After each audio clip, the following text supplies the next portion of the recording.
안녕하세요. KMATV입니다. 다가오는 5월부터 전문가 평가제 시범 사업이 실시된다고 하는데요. 이 전문가 평가제란 어떤 것이고 또 앞으로는 어떻게 진행되는지 이야기 한번 들어보려고 합니다.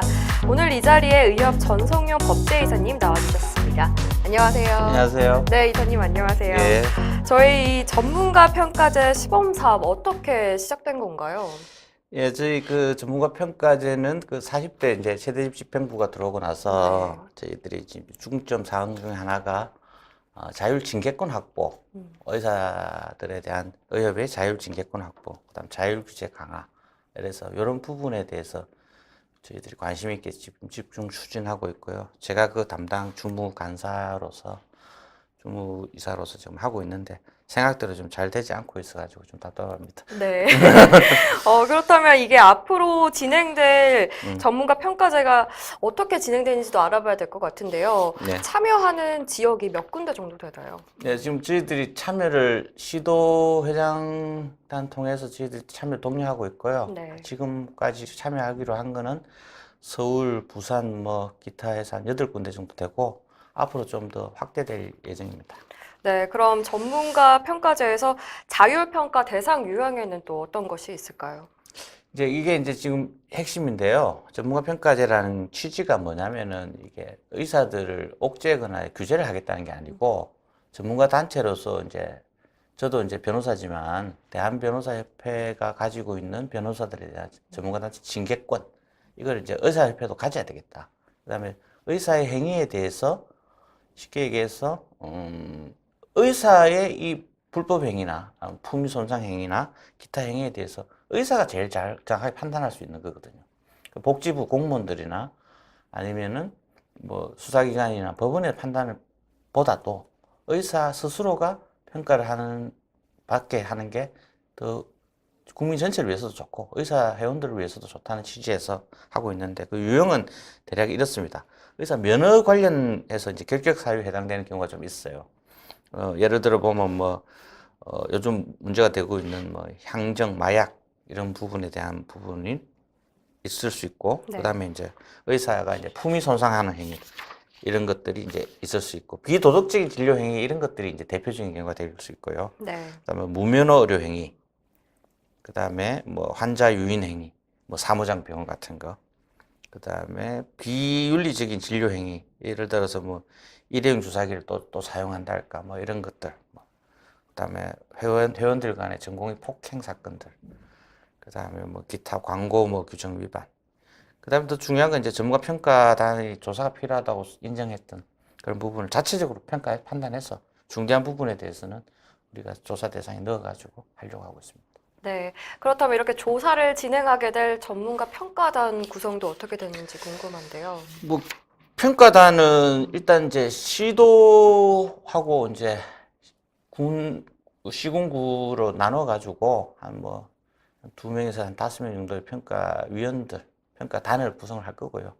특히 예민할 수 있는 부분이 대학병원 같은 데에는 이게 좀 쉽게 얘기해서 말빨이 또 안 통할 수가 있어요. 네. 그래서 특별 분해를 만들어가지고 그렇게 해서 대학병원의 경우에도 그렇게 다 평가 조사 대상에 다 들어오려고 하고 있습니다. 네. 그렇다면 이 평가단이 조사를 하게 되면 이 조사 과정은 또 어떻게 될까요? 수사 과정은 일단 제보가 들어올 수도 있고요. 자체에서 수사 과정하고 똑같습니다. 인지가 들어올 수도 있고 주로 제보가 많겠죠. 그렇게 하면 조사 접수되면 한 1개월 내에 조사를 시작을 할 거고요. 면담 조사도 할 수 있고 방문 조사도 할 수 있고. 하다 보면 이게 의사 선생님들이 보면 이렇게 좀 비협조하는 경우가 좀 있을 수 있어요. 내가 당신한테 가서 조사 받아야 되냐 이런 경우가 있을 수 있잖아요, 그죠? 네. 그런 경우에 만약에 이렇게 안 하면 전문가 평가단을 통해서 조사를 안 받게 되면 오히려 사실 다 불리하거든요, 사실. 네. 지금 예를 하나 들어드리면 요즘 이슈가 됐던 게 대리 수술 같은 것들. 작년에 굉장히 이슈가 됐었거든요. 그런 경우에도 자격정지 이런 게 한 3개월 이렇게 보통 하거든요. 형사처벌도 받고 네. 의료법 위반. 그런 경우에 이런 의사 면허 관련된 걸 전문가 평가단을 통해서 하면은 예를 들어 보면 정형외과 같은 경우에는 이게 의료기기상이 의료기기를 보조하거나 설명하거나 이런 경우에 대해서 불가피한 경우가 좀 있을 수 있거든요. 네. 그런 경우에 오히려 참작해서 자격증기나 뭐 면허증기나 이런 게 기준이 감경될 수가 있어요. 오히려 우리가 평가를 하면 그 정황에 따라서 사안에 따라서는 뭐 그렇다고 뭐 무조건 봐주고 이런 건 아니고요. 네. 그래서 그런 방법을 통해서 하고 만약 협조가 만약 중간평가단을 통해서 이 조사를 안 받겠다 하면은 보건복지부나 보건소 통해 가지고 공동조사를 하거나 그쪽으로 넘길 수밖에 없는 거죠. 네, 그렇다면 이 전문가 평가를 해서 그 해당 유형에 속하게 되면 그 조치는 어떻게 이루어질까요? 일단 전문가 평가단이 조사를 한 다음에 뭐 이제 그 사안에 따라서 좀 다를 수 있는데 뭐 의사 면허나 자격 주의 조치를 할 수도 있고 뭐 경고 조치를 할 수도 있고 자격 정지도 요구할 수도 있고 하는데 일단 지역의 전문가 평가단에서 조사를 한 다음에 지역 윤리위원회에 회부를 하게 됩니다. 그럼 회부를 하게 되면 거기서 일정한 그 경중에 대해서 판단을 한 다음에 그 다음에 중앙윤리위원회에 회부를 하게 되고 그 회부를 하게 되면 중앙윤리위원회 이 결정이 내려지면 그 결정을 또 보건복지부에 통보를 하는 그런 시스템을 됩니다. 그러니까 예를 하나 들어드리면 이해가 쉬운데요. 아까 제가 잠깐 말씀드렸던 대리수술 같은 경우는 지금 의사들의 품위 손상도 굉장히 문제가 되고, 그 다음에 지금 의료법 위반 자체도 명백하고, 그런 경우가 발생했어요. 그러면은, 저 병원에서 대리수술이 일어난다. 이러면 전체 의사들에 대한, 국민들에 대한 불신, 비난, 뭐 이런 게 크기 때문에, 거기에 대해서 전문가평가단에서 조사를 해요. 서울시 같은 경우 만약에 종로구에서 한다. 그럼 강남구에서 조사를 해요. 그럼 강남구에서 서울시 이제 윤리위원회 회부를 해요. 그렇게 했을 때 그거에 대해서 이 절차도 밟을 수 있고 뭐 소명할 수 있는 기회도 주고 수사기관에서 조사받는 거와 똑같죠. 똑같고 하고 나서 그 결과를 갖고 중앙윤리위원회 회부를 하게 되면 중앙윤리위원회에서 이건 자격증기 한 3개월이 맞겠다. 2개월이 맞겠다. 이렇게 결정을 하잖아요. 그러면 보건복지부로 지금 처분권은 법상으로는 보건복지부가 가지고 있기 때문에 보건복지부에서는 저희들 보건복지부 공무원들하고 이렇게 업무 협약을 사실상 하고 있는데 중앙윤리위원회 결정에 대해서 다른 결정을 사실상 하지 않겠다는 약속을 받고 하는 거예요. 이게. 그래야 실효성이 생기는 거고. 그 전문가 평가제를 하는 핵심은 뭐냐면은 실질적인 조사권을 의사협회가 가지는 거예요. 그래서 자율징계권과 자율정화 기능을 가지는 거거든요. 그래서 우리가 실질적으로 조사를 할 수 있고 이 결과에 대해서 보건복지부가 이제 기속이 되는 거죠. 기속이란 말은 그 결과에 무조건 따른다는 거죠. 거의 100%. 그걸 이제 명문화할 수는 없잖아요. 법으로. 그렇지만 사실상 100% 따른다. 이런 전제하에서 지금 하고 있습니다. 네, 이 조치 과정에 대해서도 얘기해 주시고 또 여러 가지 대상 유형에 대해서도 언급해 주셨는데 사실 이 유형 정도에 따라서 조치 정도도 다를 것 같거든요. 구체적으로 어떻게 나뉘는지도 알려주세요. 의료윤리 위반 사안 같은 경우에는 뭐 쉽게 얘기해서 좀 뭐 주의 정도 조치를 해가지고 가볍게 좀 할 수도 있고 그 다음에 뭐 자격정지나 면허정지가 발생할 수 있는 경우에도 있을 수 있고 또 혐의 없음도 할 수 있어요. 조사를 해보니까 이건 혐의가 없다. 이러면 혐의 없음으로 마칠 수도 있고 그 다음에 면허정지 뭐 몇 개월 뭐 이렇게 할 수도 있고 그 다음에 면허 취소도 할 수 있다고 저는 보고 있습니다. 사안에 따라서는 형사 고발을 할 필요도 있을 것 같은데요. 전문가 평가제에서는 이 형사 고발까지도 할 수 있는 건가요? 예, 그 부분이 지금 좀 논란이 되고 있는데 저희들 지금 전문가 평가제를 하면서 지금 이슈가 되고 있는 게 이제 사무장 병원 같은 것들이 이슈가 될 수 있어요. 그다음에 그래서 저희들 기본적인 방침은 사무장 병원의 개설자, 알선 행위에 대해서도 지금 법안이 지금 발의돼 가지고 5년 이하의 징역 5천만 원 이하의 벌금으로 형사처벌하자는 법안이 지금 국회에 계류돼 있거든요. 그래서 비의사나 사무장 병원 운영자, 알선자에 대한 전문가평가단의 조사를 통해서 고발 조치를 한다는 것은 기본적인 원칙이고요. 이제 문제가 되고 있는데 만약에 그러면 의사는 어떻게 할 거냐?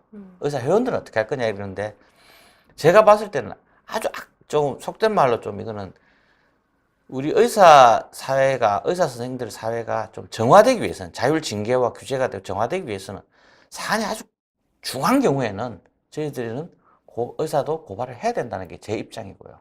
그다음 그 부분에 대해서는 좀 협의를 거쳐야 되는데 대표적인 예가 작년에도 최대집 회장하고 저하고 대금의 이제 뭐 상습적인 대리 수술 행위 그 원장에 대해서는 우리가 직접 의사 회원이지만 고발을 했어요. 우리가 그런 거에 준해서 저희들이 국회에서는 지금 계속 얘기하고 있는 게 의사 단체들은 뭐 중앙윤리위원회 통해서 자체 징계를 한다 하는데 징계 건수가 몇 건 안 된다. 자꾸 그 얘기거든요. 그럼 뭐 그러면서 어떻게 자율 징계권을 확보를 해주겠느냐, 법안을 만들어 주겠느냐.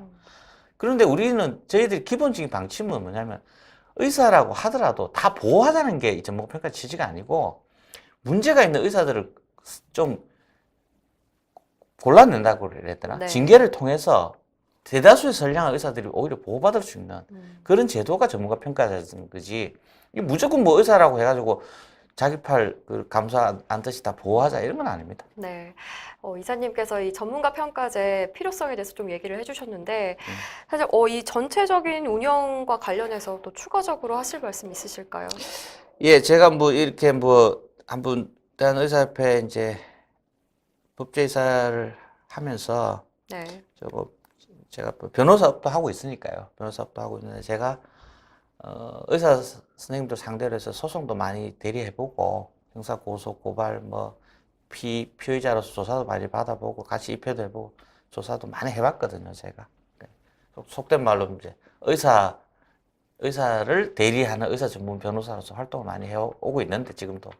근데 하면서 제가 의료 정책에 대해서도 이제 관심을 갖고 법제이사를 하다 보니까 예를 하나 들어보면은 제가 최근에도 뭐 저녁에 술자리에서 우리 저하고 친한 이제 의사 선생님들하고 이제 새벽까지 술을 먹어가면서 얘기하다 보면 강남 성형외과 의사 선생님들 이렇게 만나보면은 일반 국민들도 그렇게 생각하는데 뭐 되게 돈을 많이 번다고 생각하잖아요. 네. 돈을 많이 번다고 생각하는데 구조가 그렇지가 않아요. 어. 저도 깜짝 놀란 게 대형 몇 개 병원, 성형외과 몇 개 병원에서 사실상 그게 운영되는 형태가 사무장 병원이 아닌가 할 정도로 의심이 많아요.